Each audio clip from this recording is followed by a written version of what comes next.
All right, so let me paint you a picture. Imagine a company that triples its revenue, expands its margins, just absolutely crushes it from a business perspective. Now, what would you expect the stock to do? Go to the moon, right? Well, what if I told you its stock has delivered almost zero return for an entire decade? That company is Edenred, and its story is one of the wildest paradoxes on Wall Street today. And this slide really says it all. I mean, look at this.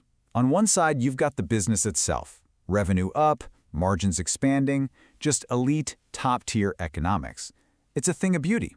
But then you look at the stock, and wow. It's just been a total nightmare for investors. A lost decade, as they call it. And it's down a gut-wrenching 60% from its peak. The business absolutely soared, while the stock completely imploded. So this is the central mystery we're going to dig into. Why? Why does the market seem to hate a business that, by pretty much every metric, looks like a world-class compounding machine?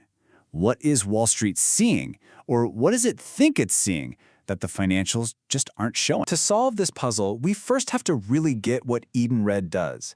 And trust me, it's not just another payments company. It's a specialist in a very, very particular type of transaction. The entire business is built around this idea of specific purpose payments. So think of it like programmable money. An employer can give an employee cash, but they can put all these rules on it. For example, this money can only be used for lunch, only at certain restaurants, and it might even expire at the end of the month. It's that element of control that's the real product here. So how does this controlled money actually make a profit for Edenred? Well, it's all about this really clever three-sided ecosystem they've built, connecting employers, employees, and merchants all together. The whole thing works in 4 pretty simple steps. First, a company puts money on an employee's card, usually because they get a nice tax break for it. Second, the employee gets the card and goes to buy lunch at a restaurant that's in Edenred's network. Then, and this is the magic part, Edenred pays the restaurant what they're owed, but not before they skim a little bit off the top for themselves, usually around 3 to 5%. It's basically a toll booth, collecting a small fee on billions and billions of dollars of transactions. And this right here shows you why merchants are totally fine with this. Edenred themselves said it best. These vouchers don't just get people to show up, they actually get them to spend more money. If you've got a €10 voucher, you feel like you're playing with house money, so you spend 15. That kind of guaranteed frequent spending is exactly why millions of businesses are more than happy to pay Edenred's fee. It's a brilliant business model, for sure. But is it defensible? Can someone else just copy it? Well, it turns out this company has built a massive fortress around itself with some really powerful competitive advantages, or as investors call them, moats. First off, it's not just a one-trick pony. Yeah, employee benefits, like those meal vouchers, are still the biggest piece of the pie. But they've also made a huge push into fleet and mobility. So think fuel cards for truck drivers or corporate fleets and other payment solutions. This diversification makes the whole business way more resilient. And these moats, they all feed into each other, creating this incredible lock-in effect. You've got this massive network effect, right? 60 million users bring in 2 million merchants, which makes the whole service a must-have for big companies. This creates super high switching costs.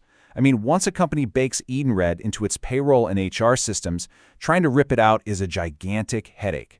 And the whole thing is protected by decades of navigating crazy complex tax laws in 45 different countries. Plus, they're the #1 player globally, so they can outspend anyone on technology. It's a beast. And then there's this little piece of financial magic called the float.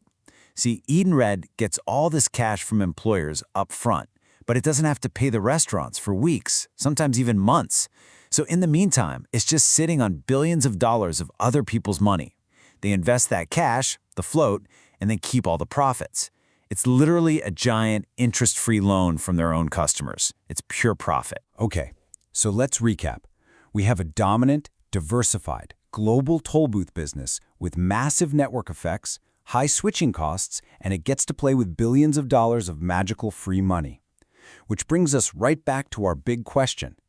If the business is this good, why has the stock been such an unbelievable train wreck? And the answer, the villain that's been haunting this story, can be boiled down to one single terrifying word: regulation. This is the dark cloud that hangs over Edenred and has sent the market into a total panic. And if you want to see just how real this fear is, just look at this number. The stock dropped 17%. Not in a year, not in a month, in a single day. all because of some news about potential regulatory changes. That tells you just how terrified investors are of this threat. And this wall of worry is popping up everywhere. In Italy, they're talking about capping the fees Edenred can charge, and there's a lawsuit. In its home country of France, same thing, proposals to cap fees. And in Brazil, their biggest market, lawmakers tried to pass a law that would basically blow up their whole business model by letting people move their money to competitors. Every single one of these threats strikes right at the heart of how Edenred makes money. So this sets up the ultimate showdown for this company's future. It's a classic Wall Street battle of narrative versus numbers. Is Edenred a melting ice cube, a business that's slowly being destroyed? Or is it a coiled spring, just waiting to bounce back? This leaves you with two completely opposite stories. The bears, the pessimists, they see a melting ice cube. They think the business is under attack from regulators and that the glory days are over. But the bulls, the optimists, they see a coiled spring. They think all this fear is way overblown and already reflected in the stock price, creating a golden opportunity to buy a fantastic business that nobody understands. And the valuation is what makes the bull case so tempting. The stock is trading at a price-to-earnings multiple of around 14.5. Historically, this stock has traded at over 20 times earnings. It's basically on the sale rack.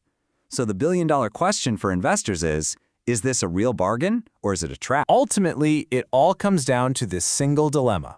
Can the incredible strengths of the business, the moats, the float, the recurring revenue, can all of that overcome this crushing weight of fear that has just hammered the stock into the ground? And that leaves us with the final nagging question. Is Edenred a classic value trap? A great business whose time has passed, about to be regulated into oblivion?